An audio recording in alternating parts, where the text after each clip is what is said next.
ದ್ವೇಷವನ್ನ ದ್ವೇಷದಿಂದ, ಹಿಂಸೆಯನ್ನ ಹಿಂಸೆಯಿಂದ ಎದುರಿಸೋದು ಧರ್ಮವೇ ಅಲ್ಲ. ಅದು ಯಾವ ಧರ್ಮವೂ ಅಲ್ಲ.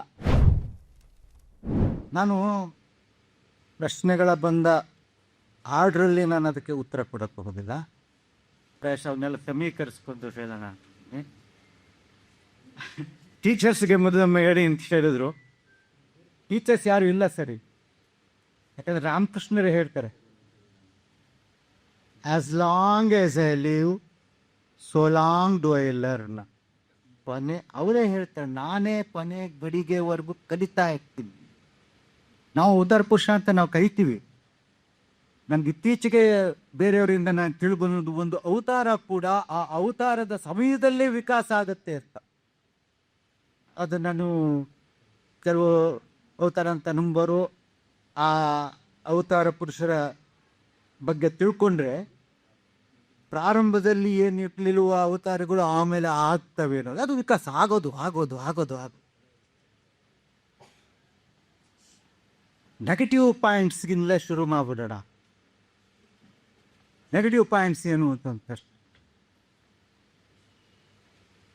ಪ್ರೊಫೆಸರ್ ಸಿ ಡಿ ನರಸಿಂಹರು, ನಾನು ಮೆಡಿಕಲ್ ಕಾಲೇಜ್ ವಿದ್ಯಾರ್ಥಿ ಉದ್ಘಾಟನೆ ನಮ್ಮ ಪ್ರಾಯಶಃ ಇಂಗ್ಲೀಷ್ನವ್ರು ಯಾರಿಗಾರು ಅದಷ್ಟರ ಗೊತ್ತು, ಹಿರಿಯರಿಗೆ ಗೊತ್ತಿರ್ತದೆ. ಹೌದು, ಅವರು ಆಗ ಎಮರ್ಜೆನ್ಸಿ ಟೈಮ್. ನಮ್ಮ ಜಯಪ್ರಕಾಶ್ ಗೌಡ್ರು ಅದು ಜಯಪ್ರಕಾಶ್ ನಾರಾಯಣ್ ಒಂದು ಕರೆ ಕೊಟ್ಬಿಟ್ಟು, ಟೋಟಲ್ ರೆವಲ್ಯೂಷನ್, ಕಾಲೇಜಿಂದ ಹೊರಗೆ ಬಂದ್ಬಿಡಿ, ಅಲ್ಲ 2 ವರ್ಷ ಬಂದ್ಬಿಡಿ, ನಾವು ಎಲ್ಲ ಬದಲಾಯಿಸ್ಬಿಟ್ಟು ಟೋಟಲ್. ಅವರು ಅದ್ರ ಬಗ್ಗೆ ಮಾತಾಡಬೇಕು. ಅದರ ಮುಂಚೆ ಗಾಂಧಿ ಬಗ್ಗೆ ಮಾತಾಡಬೇಕು. ಬಹಳ ದೊಡ್ಡ ಇಂಟರ್ನ್ಯಾಷನಲ್ ಲೆವೆಲಲ್ಲಿ ಒಬ್ಬ ಕ್ರಿಟಿಕ್ ಇಂಗ್ಲೀಷ್ ಭಾಷೆದ ಗಾಂಧಿ ಬಗ್ಗೆ ಮಾತಾಡೋಕ್ಕೆ ಮುಂಚೆ ಅವ್ನು ಹೇಳಿದ್ರು, the greatest man of the century. ಅದು 20ನೇ ಶತಮಾನ ನಾನು ಹೇಳ್ತಾ ಇದ್ದೆ, the greatest man of the century. ಅದು ಹೇಳಿಬಿಟ್ಟು ಅವರ ನೆಗೆಟಿವ್ ಪಾಯಿಂಟ್ಸ್ ಹೇಳು. ಈ ಮನುಷ್ಯ ಯಾವ್ದಾರು ಒಂದು ನಿರ್ಧಾರಕ್ಕೆ ಬಂದ್ಬಿಟ್ರೆ ಬದಲಾಗೋದೇ ಇಲ್ಲ. ನೀವು ಏನು ಹೇಳ್ಕೊಡಿ, ಬದಲಾಗೋದೇ ಇಲ್ಲ, ಇದು ಹೆಂಗೆ ಇದು ಅಂತ ಅವ್ರ ಪ್ರಶ್ನೆ. ಅದನ್ನು ಒಂದು ನೆಗೆಟಿವ್ ಪಾಯಿಂಟ್ ಅಂತ ತಗೊಳ್ಳಿ. ಆದರೆ ನಾವು ಒಳಹೊಕ್ಕಬೇಕಾಗ್ತದೆ, ಗಾಂಧಿಯ ಒಳಹೊಕ್ಕಬೇಕಾಗ್ತದೆ. ಒಂದು ನಿರ್ಧಾರಕ್ಕೆ ಬರೋಕ್ಕೂ ಮುಂಚೆ ಒಂದು ತಪಸ್ ನಡೆದಿರುತ್ತೆ. ಅವ್ರಿಗೇನಾದ್ರು ಒಂದು ಗೊತ್ತಾಗ್ದಿದ್ರೆ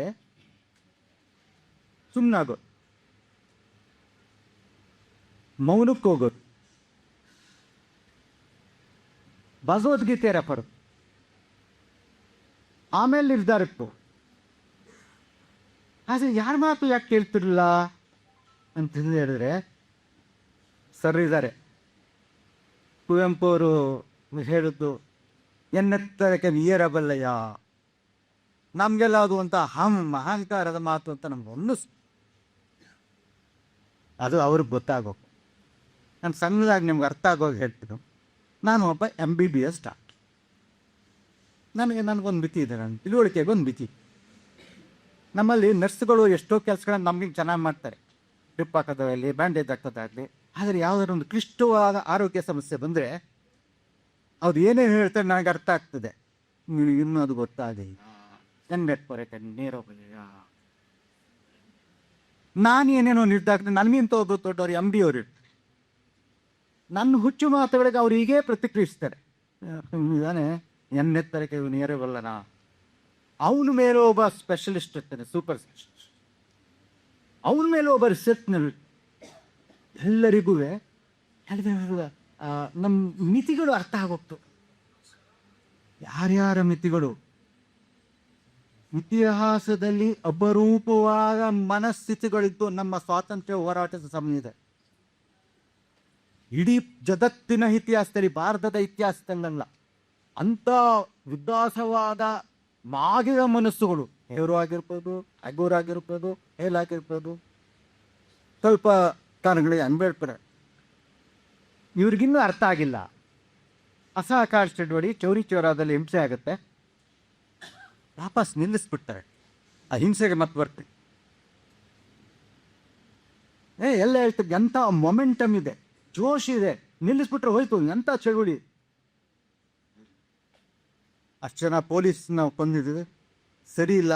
ನಾನು ಈ ಚಳುವಳಿಯಲ್ಲಿ ಭಾಗವಹಿಸಿರ್ತಕ್ಕಂಥವರಿಗೆ ನಾನು ಸರಿಯಾಗಿ ಇನ್ನೂ ತರಬೇತಿ ಕೊಟ್ಟಿಲ್ಲ.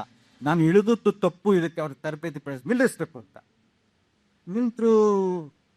ನೀವು ಕೇಳಿದಂಗೆ ಇನ್ನೂ ಬೇಗ ಬರ್ತಿತ್ತೇನೋ, ಅಸಹಕಾರಿ ಮುಂದುವರೆದಿದೆ, ಆಗಲಿಲ್ಲ, ಅದನ್ನು ಬಿಡೋಣ. ಆದರೆ ಭವಿಷ್ಯಕ್ಕೆ ಎಂಥ ಒಂದು ಕೆಟ್ಟ ಸಂದೇಶ ಹೋಗ್ತದೆ. ಆವತ್ತು ಹಿಂಸೆಯನ್ನು ಲುಕಿಂಗ್ ದಿ ಅದರ್ ವೇ ಅಂತ ನಾವು ಹೇಳ್ತೀವಿ. ಏನೋ ಒಂದು ಕಡೆ ನೋಡ್ಕೊಂಡು ಹೊಟ್ಟೋಗಿದ್ರೆ ಮುಂದೆ ಇನ್ನು 500 ವರ್ಷ ಆದಮೇಲೆ ಗಾಂಧಿ ಏನು ಮಾಡ್ದ ಅಂತ ರೆಫರ್ ಮಾಡ್ತಾರಲ್ಲ, ಬೇಕಾಗ್ತದೆ. 500 ವರ್ಷ ಆದ್ಮೇಲೆ, 1000 ವರ್ಷ ಆದ್ಮೇಲೆ ಬೇಕಾಗ್ತದೆ.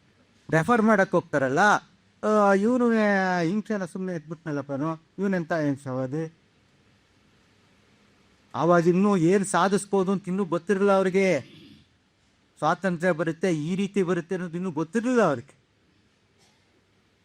ಆದರೆ ನಿಲ್ಲಿಸಿದ್ರು. ಅದರ ಪರಿಣಾಮ ಆಮೇಲೆ ಅದು ಒಂದು negative. He was not A made man.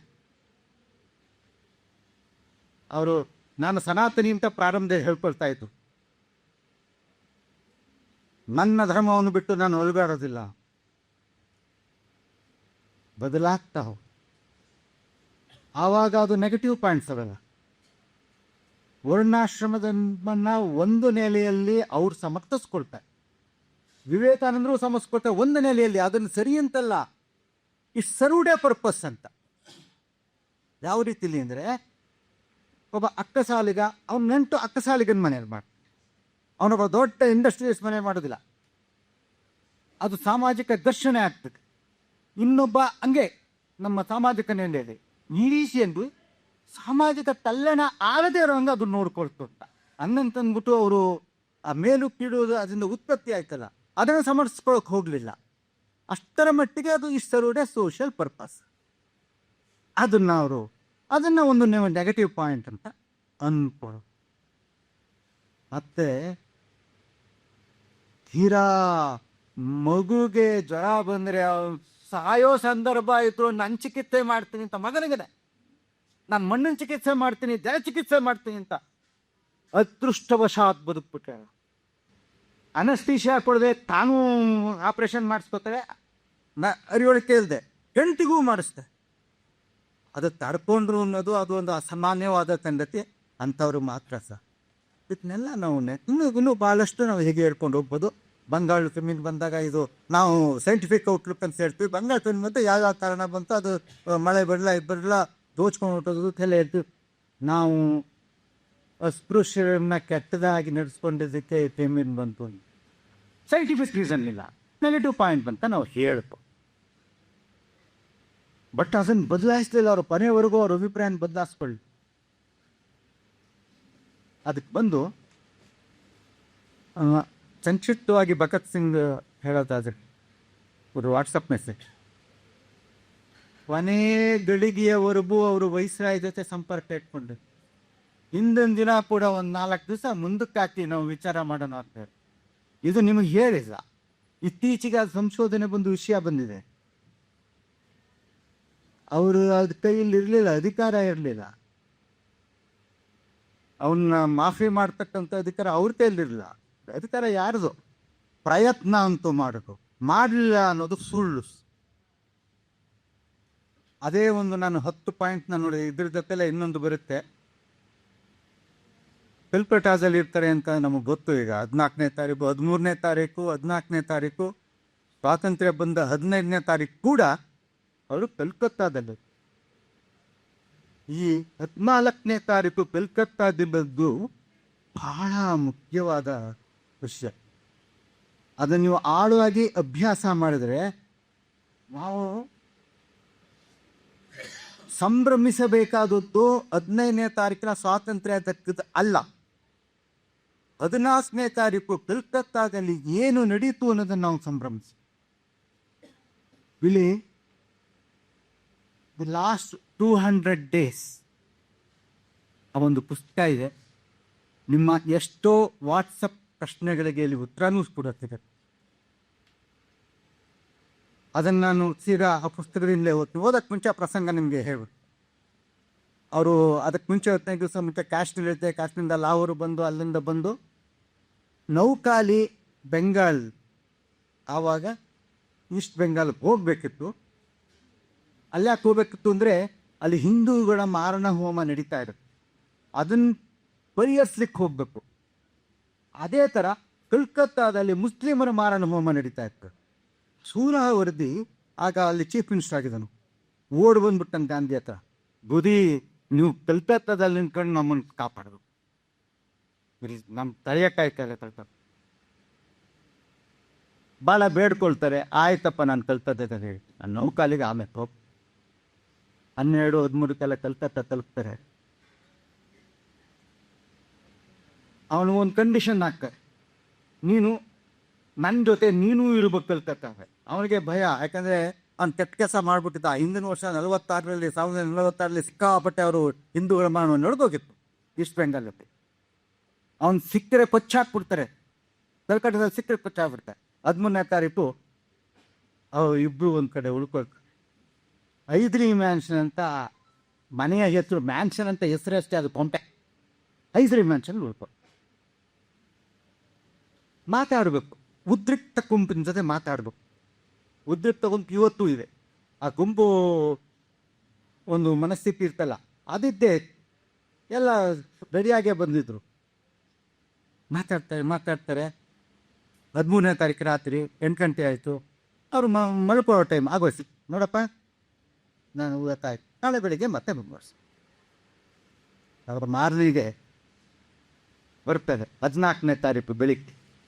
ಅದನ್ನು ಈ ಹಿಂಸೆಯಿಂದ ನಮಗೆ ಬೇಗ ಸಿಕ್ಬಿಡ್ತಿತ್ತು ಸ್ವಾತಂತ್ರ್ಯ, ಇವರಿಂದ ಸ್ವಲ್ಪ ನಿಧಾನ ಆಯಿತು ಅನ್ನೋ ಒಂದು ಪ್ರಶ್ನೆ ಬಂತಲ್ಲ, ಅದಕ್ಕೆ ನನಗೆ ಈ ಪ್ರಸಂಗದಲ್ಲಿ ಉತ್ತರ ಇದೆ ಅಂತ ನನಗೆ ಅನ್ನಿಸ್ತಾ ಇರೋದ್ರಿಂದ ಅದನ್ನು ನಿಮ್ಮ ಮುಂದೆ 13ನೇ ತಾರೀಕು ಇಲ್ಲಿ ಒಂದು ಪ್ರಸ್ತಾಪ ಇದೆ. ರಾಮಮೂರ್ತಿ ಅಂತ ಇದರ ಎಡಿಟ್ ಅದು. ಇದು ಪಬ್ಲಿಕೇಶನ್, ಹಿಂದೂ ಪಬ್ಲಿಕೇಶನ್ನು. Gandhiji met frenzy with poise. The hostile taunts and threats hurled at him he took head on, offering smooth but firm submission as a shield of resistance in the best tradition of the non-violence he had learned from his mother's gentleness and the rock-like faith in support of Almighty God. His answers were simple, direct, his voice unruffled and soft.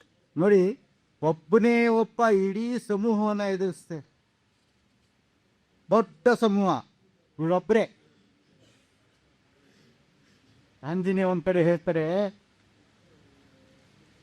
It is easy to go with the crowd, it takes courage to stand alone. ನಿಜವಾದ ಧೈರ್ಯ ಅಂದರೆ ನಿಮ್ಮ ವಿರುದ್ಧದ ಒಂದು ಅಭಿಪ್ರಾಯ ಒಂದು ದೊಡ್ಡ ಸಮೂಹ ಇದೆ, ಪ್ರಶ್ನೆ ಕೇಳ್ತಿದ್ದಾರೆ, ಅವ್ರನ್ನ ಎದುರಿಸಬಲ್ರ ನೀವು? ಅದು ನಿಜವಾದ ಧೈರ್ಯ. ಅವ್ರನ್ನ ಎದುರಿಸೋಕ್ಕಾಗೋದು ನಿಜವಾದ ಧೈರ್ಯ. ನಿಮ್ಮ ಹಿಂದೆ ಫೋರ್ಸ್ ಇಟ್ಕೊಂಡು ಇದಿಟ್ಕೊಂಡು ಗುಂಡ ಇಟ್ಕೊಂಡು ಅದು ಅಲ್ಲ, ಆ ಧೈರ್ಯ ಅಲ್ಲ. What the Muslims had done in Calcutta in 1946 was utterly wrong, he considered. But what would be gained by avenging retaliation? Those who answered brutality with brutality were only disgracing themselves and the religion they professed. ದ್ವೇಷವನ್ನು ದ್ವೇಷದಿಂದ, ಹಿಂಸೆಯಿಂದ ಎದುರಿಸೋದು ಧರ್ಮವೇ ಅಲ್ಲ, ಅದು ಯಾವ ಧರ್ಮವೂ ಅಲ್ಲ. ಇವಾಗ ನಾವು ಕಾಪಾಡ್ಕೊಳ್ತೀವಿ, ಯಾವ ಧರ್ಮ ಆಗಲಿ, ನಮ್ಮ ಧರ್ಮಕ್ಕಾಗಿ ನಾವು ಹಿಂಸೆ ಬಿಡಿಸ್ತಿದ್ದೆ, ಆ ಧರ್ಮದ ಬಗ್ಗೆ ಅವ್ರಿಗೆ ಗೊತ್ತಿಲ್ಲ. ಆ ಧರ್ಮವು with complete fearlessness, Gandhiji said, I am going to put myself under your protection, that is all. You are welcome to turn against me and do what you want. I have nearly reached the end of my life's journey. ನಾನೇನು ಸಾಯೋ ಕಾಲ ಬಂದು ನಾನು ಏನಾದ್ರು ಮಾಡ್ಬೋದು. I have not much farther to go. But let me tell you that if you again give to madness, I will not be here to be living witness to it.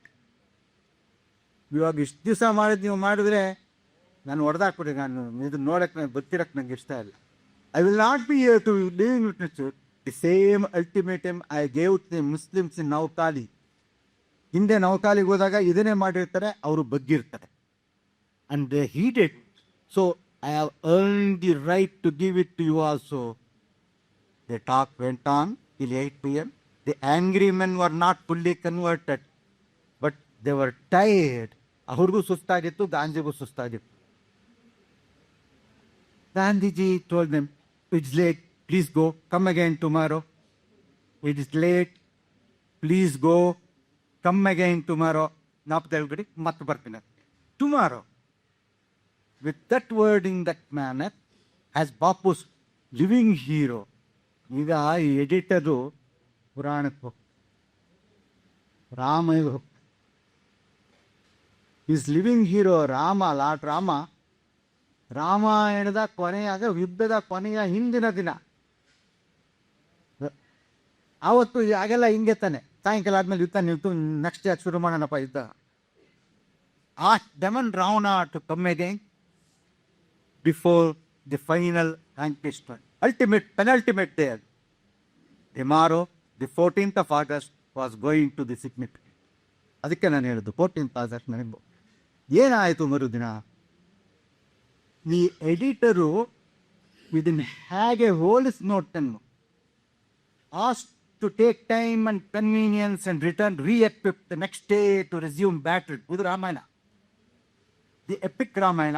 ಲಂಕಾಸ್ disport, Ravana came, saw and was conquered, marking the end of his demonic career. ಮರುದಿನ ರಾವಣ ಬರ್ತಾನೆ, ನೋಡ್ತಾನೆ, ಅವನನ್ನ ಸಂಹಾರ ಆಗ. ಇದು ರಾಮಾಯಣ. ಹೇಗೆ?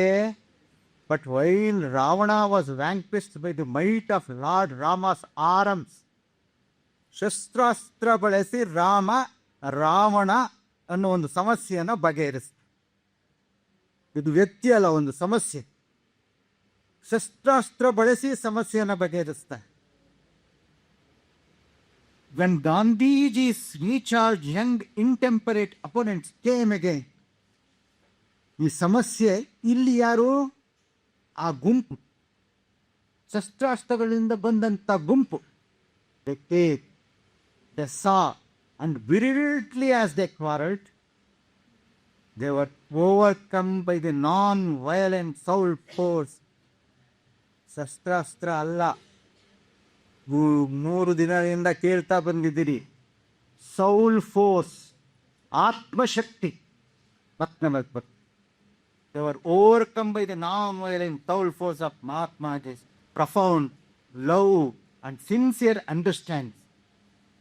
Communism in Calcutta was not going so much to be overpowered and destroyed as transformed from within. ನೀವು ಬಹಳಷ್ಟು ಪ್ರಶ್ನೆ ಕೇಳಿದ್ರಿ. ಈಗ ಯಾಕೆ ನೀವು ಹಿಂಸೆಯಿಂದ ತಗೊಳ್ಳಿಲ್ಲ? ಅಲ್ಲಿ ಟ್ರಾನ್ಸ್ಫಾರಮ್ ಇಲ್ಲ. ನೆನ್ನೆಯಿಂದ ತುಕಾರಾಮ್ ಮಾಡಿರೋದು ಮೊಬೈಲ್ ಬಿಟ್ಟು ಇಲ್ಲಿ ಕೇಳುವಂಗೆ, ಇದು ಇವತ್ತು ಇದು ಟ್ರಾನ್ಸ್ಫರ್ ಅಂದಿ ಬದುಕಿನ ನಿಜಷ್ಟು ಜನಕ್ಕೆ ಈ ರೀತಿ ಟ್ರಾನ್ಸ್ಫರ್. ನೆನ್ನೆ ನೀವು ಇದಕ್ಕೆ ನೋಡಿದ್ರಿ, ಯಾರು 4 ಜನ ವ್ಯಕ್ತಿತ್ವಗಳು. Nelson Mandela, Martin Luther King, Tagore ಮತ್ತು ಐನ್ಸ್ಟೀನ್. ಅದರಲ್ಲಿ ಟ್ಯಾಗೋರ್ ಮತ್ತು ಗಾಂಧಿ ಬಗ್ಗೆ ಬಹಳಷ್ಟು ಭಿನ್ನಾಭಿಪ್ರಾಯಗಳು ಮನೆವರೆಗೂ ಇತ್ತು. ಆದರೆ ಗೌರವ ಸ್ವಲ್ಪನೂ ಕಡಿಮೆ ಆಗ್ತಾರೆ. ದೊಡ್ಡ ಮನಸ್ಸು ಇವ್ರಿಗೆ. ಅವ್ರು ಗುರುದೇವೇ ಆಗಿದ್ರು, ಇವ್ರನ್ನ ಮಹಾತ್ಮ. ಗಾಂಧಿಯನ್ನು ಇನ್ವೈಟ್ ಮಾಡೋದು ನನ್ನ ಮಹಾತ್ಮ. ಈ ಪ್ರಸಂಗ ನಿಮ್ಮ ಬಹಳಷ್ಟು ಪ್ರಶ್ನೆಗಳಿಗೆ ಉತ್ತರ ಹುಟ್ಟಿದೆ ಅಂತ. ಆತ್ಮಶಕ್ತಿ ಮತ್ತೆ ಹೇಳ್ತಾರೆ, ಇಷ್ಟುಡುಗಲ್ಲ ಆಗತ್ತಾ? ಆತ್ಮಶಕ್ತಿಯಿಂದ ಇದೆಲ್ಲ ಆಗುತ್ತಾ? ಸೌತ್ ಆಫ್ರಿಕಾದ ಒಂದು ಪ್ರಸಂಗ ತಗೋಬೇಕು. ಅಲ್ಲಿ ಸತ್ಯಾಗ್ರಹನೇ ನೀವು ಓದಬೇಕು ಅಂತ ಬಂತ ಓದೋದಕ್ಕೂ ಬರ್ತೀನಿ ನಾನು. ಆ ಓದೋದ್ರಲ್ಲಿ ಮಾರ್ಟಿನ್ ಲೂಥರ್ ಕಿಂಗ್ ಇದನ್ನೆಲ್ಲ, ಆತನಿಗೆ ಮೂಲತಃ ಆತ ಈ ರೀತಿಯ ಒಂದು ಅಭಿಪ್ರಾಯಗಳಿತ್ತು. ಅವನಿಗೆ ಭಾಳ ಸ್ಪಷ್ಟವಾಗಿ ಇನ್ನು ಏನು ಮಾಡಬೇಕು, ನಾನು ಬೇರೆ ರೀತಿಯಲ್ಲಿ ಮಾಡಬೇಕು ಅಂತಿತ್ತು, ಏನು ಮಾಡಬೇಕು ಅಂತ ಗೊತ್ತಿಲ್ಲ. ನಾನು ಇವ್ರನ್ನ ಅಮೆರಿಕದಲ್ಲಿರ್ತ ಈ ನೀತಿ ನಾನು ಎದುರಿಸ್ಬೇಕು. ಸಷ್ಟಾತೀಸದಿಂದಲ್ಲ ನನ್ಗೆ ಗೊತ್ತಿತ್ತು ಅವನಿಗೆ. ಆತನಿಗೊಂದು ಸ್ಪಷ್ಟತೆ ಬೇಕಾಯ್ತಲ್ಲ. ಆಗ ಹೇಳ್ತಾನೆ, ಒಬ್ಬ ಮೋರ್ಡ್ಕಾಯ್ ಜಾನ್ಸನ್ ಅಂತ ಅವ್ರ ಉಪನ್ಯಾಸನ ಕೇಳ್ತಾನೆ. ಗಾಂಧಿ ಬಗ್ಗೆ ಅವ್ರ ಉಪನ್ಯಾಸ ಮತ್ತೆ ಆಮೇಲೆ ಭಾರತಕ್ಕೆ ಬರ್ತಾನೆ. ಭಾರತಕ್ಕೆ ಒಂದು ಪ್ರವಾಸ ಹೋದಿತ್ತು. ಆಗ ತಾನೇ ಹಿಂದಿರುಗುತ್ತಾ ಡಾಕ್ಟರ್ ಜಾನ್ಸನ್ ಗಾಂಧೀಜಿಯ ಜೀವನ ಮತ್ತು ಉಪದೇಶಗಳ ಬಗ್ಗೆ ಮಾತಾಡಿದರು. ಈ ಅನುಭವವನ್ನು ಕುರಿತು ಆಮೇಲೆ ಕಿಂಗ್ ಬರೆದರು. ಆತನ ಸಂದೇಶ ಎಷ್ಟು ಪ್ರಭಾವವಾಗಿತ್ತು ಹಾಗೂ ವಿದ್ಯುತ್ ಪ್ರಚೋದಕವಾಗಿದೆ ಎಂದರೆ, ನಾನು ಒಡನೆಯೇ ಸಭೆಯನ್ನು ಬಿಟ್ಟು ಬಂದು, ಸಭೆಯಿಂದ ಹೊರಟೋಗ್ತಾನೆ, ಇಲ್ಲೆಲ್ಲ ನೀವೆಲ್ಲೂ ಕೂತಿದ್ದೀರಿ, ಸಭೆಯಲ್ಲೇ ಹೊರಟೋಗ್ತಾನೆ, ಒಡನೆಯೇ ಸಭೆಯಿಂದ ಹೊರಗೆ ಬಂದು ಗಾಂಧೀಜಿಯ ಜೀವನ ಮತ್ತು ಕೃತಿಗಳನ್ನು ಕುರಿತ ಒಂದು ಅರ್ಧ ಡಜನ್ ಪುಸ್ತಕಗಳನ್ನು ಕೊಂಡಿದ್ದ. ತಕ್ಷಣ ಅನೇಕ ಜನರಂತೆ ಕಿಂಗ್ ಕೂಡ ಗಾಂಧೀಜಿಯವರ ಬಗ್ಗೆ ಕೇಳಿದ್ದರು, ಆದರೆ ಅದುವರೆಗೆ ತೀವ್ರವಾಗಿ ಅವರನ್ನು ಕುರಿತು ಅಧ್ಯಯನ ಮಾಡಿರಲಿಲ್ಲ. ಈ ಪುಸ್ತಕಗಳನ್ನು ಓದುತ್ತಾ ಹೋದಂತೆ ಕಿಂಗ್ ಅವರ ಅಹಿಂಸಾತ್ಮಕ ಪ್ರತಿಭಟನಾ ಚಳುವಳಿಯಿಂದ ಆಕರ್ಷಿತರಾದರು. ಗಾಂಧೀಜಿಯ ತತ್ವ ವಿಚಾರದೊಳಗೆ ಆಳವಾಗಿ ಇಳಿದಂತೆಲ್ಲ ಕಿಂಗ್ ಅವರು ತಳೆದಿದ್ದ ಪ್ರೇಮದ ಶಕ್ತಿಯನ್ನು ಕುರಿತ ನಿರಾಶೆ ಕ್ರಮೇಣ ಮಾಯವಾಯಿತು. ಪುಸ್ತಕಗಳನ್ನು ಓದ ಮೇಲೆ ಅವರಿಗೊಂದು ಸ್ಪಷ್ಟತೆ ಬರಬೇಕು. The most powerful weapon we have is love. ಪ್ರೇಮದ ಶಕ್ತಿ ಅಷ್ಟೇ ಅಲ್ಲ. ನೀವು ಸತ್ಯಾಗ್ರಹವನ್ನು ಆಳವಾಗಿ ಹೋದರೆ ಇಲ್ಲಿ ಇಂಗ್ಲೀಷ್ನಲ್ಲೂ ಇದೆ, ಕನ್ನಡದಲ್ಲಿ ದಕ್ಷಿಣ ಆಫ್ರಿಕಾದಲ್ಲಿ ಸತ್ಯಾಗ್ರಹ ಅಂತ, ಇದನ್ನ ಗಾಂಧೀಜಿ ಬರೀತಾರೆ. ಆತ್ಮಚರಿತ್ರೆ ಅಲ್ಲದೆ ಇದನ್ನೇ ಬೇರೆ ಬರೀತಾರೆ. ಅದರಲ್ಲಿ ಕೊನೆಗೊಂದು ಈಕ್ವೇಶನ್ ಬರುತ್ತೆ.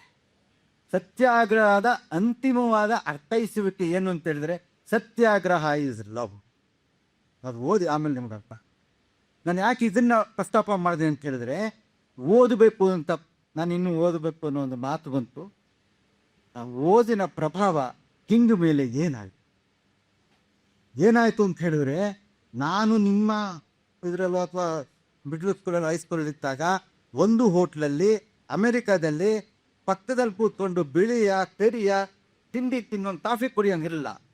50 ವರ್ಷದ ನಂತರ ಒಬ್ಬ ಕರಿಯ ಬರಾಕ್ ಒಬಾಮ ಅಧ್ಯಕ್ಷನಾಗುವಂತ ಕ್ರೆಡಿಟ್ ಹೋಗಬೇಕಾದ್ದು ಕಿಂಗ್. ಅವನು ಪ್ರೇಮದ ಶಕ್ತಿಯನ್ನು ಕಂಡುಕೊಂಡಿದ್ದೆ. 50 ವರ್ಷದಲ್ಲಿ ರಿಯಲೆಕ್ಟ್ ಆಗ ಒಬ್ಬ, ಇದು ಪ್ರೇಮದ ಶಕ್ತಿ. ಇಲ್ಲಿ ಒಂದು ಸತ್ಯಾಗ್ರಹ ನಡೀತಿರುತ್ತೆ, ಬಹಳ ಇದೆ. 100 ಸತ್ಯಾಗ್ರಹದಲ್ಲಿ ಬಿಳಿಯರ ಸತ್ಯಾಗ್ರಹ ಬಂದ್ಬಿಟ್ಟು, ಮತ್ತೆ ರೈಲ್ವೆ ವರ್ಕರ್ಸ್ ಅವರು ಈ ಅಹಿಂಸೆ ಪ್ರೇಮ ಏನೂ ಇಲ್ಲ, ಸತ್ಯಾಗ್ರಹ ಅಂದರೆ ವೈಲೆನ್ಸ್. ಗಾಂಧಿ ಏನು ಮಾಡ್ತಾರೆ, ನೋಡಪ್ಪ ನಿಮಗೆ ಇನ್ನೊಂದು ಸಮಸ್ಯೆ ಬಂದ್ಬೋದು, ನಾನು ನನ್ನ ಸತ್ಯಾಗ್ರಹನ ಸ್ವಲ್ಪ ದಿವಸ ಸಸ್ಪೆಂಡೆಡ್ ಆನಿಮೇಷನ್ ಅಂತ ಹೇಳ್ತು, ನಿಮ್ಮ ಆ ಸದ್ಯಕ್ಕೆ ತಡೆ ಇಟ್ಕೊಂಡಿರ್ತೀನಿ, ನೀವು ಅದನ್ನು ಮುಗಿಸ್ಕೊಳ್ಳಿ, ಅದನ್ನು ಬಗೆಹರಿಸ್ಕೊಳ್ಳಿ, ಆಮೇಲೆ ನಾನು ತಿರ್ಗಾ ನನ್ನ ಸತ್ಯಾಗ್ರಹ ಶುರು ಮಾಡಿ. ಆ ಜನರಲ್ ಸ್ಪಟ್ಸ್ ಅವನ ಕಾರ್ಯದರ್ಶಿಗೆ ಇವನ್ ನಡವಳಿಕೆ ನೋಡಿ ಆಶ್ಚರ್ಯ ಆಗುತ್ತೆ. ಆಶ್ಚರ್ಯ ಆಗ್ಬಿಟ್ಟು ಈ ರೀತಿ ಬರೀತಾರವ್ರಿಗೆ ಇದನ್ನು ಕೇಳಿಸ್ಕೊಡಿ. ನಿಮ್ಮ ಜನರನ್ನು ಕಂಡರೆ ನನಗೆ ಆಗುವುದಿಲ್ಲ. ಅವ್ರ ಕಾರ್ಯದರ್ಶಿ ಬರೆಯೋದು, ನಿಮ್ಮ ಜನರನ್ನು ಕಂಡರೆ ನನಗೆ ಆಗುವುದಿಲ್ಲ, ಅವರಿಗೆ ಸಹಾಯ ಮಾಡಲು ಇಷ್ಟವೂ ಇಲ್ಲ. ಆದರೆ ನಾನೇನು ಮಾಡಲಿ, ಒಳ್ಳೆಯ ಸಂಕಟದಲ್ಲಿ ನಮಗೆ ಸಹಾಯ ಮಾಡುತ್ತೀವಿ, ನಿಮ್ಮ ಮೇಲೆ ಕೈ ಮಾಡುವುದಾದರೂ ಹೇಗೆ? ಇದು ಪ್ರೇಮದ ಶಕ್ತಿ. ಇಂಗ್ಲಿಷ್ ಮುಷ್ಕರಗಾರಂತೆ ನೀವು ಹಿಂಸಾಯುತರಾದರೆ 1 ನಿಮಿಷದಲ್ಲಿ ಮಟ್ಟ ಹಾಕಬಲ್ಲೆವು.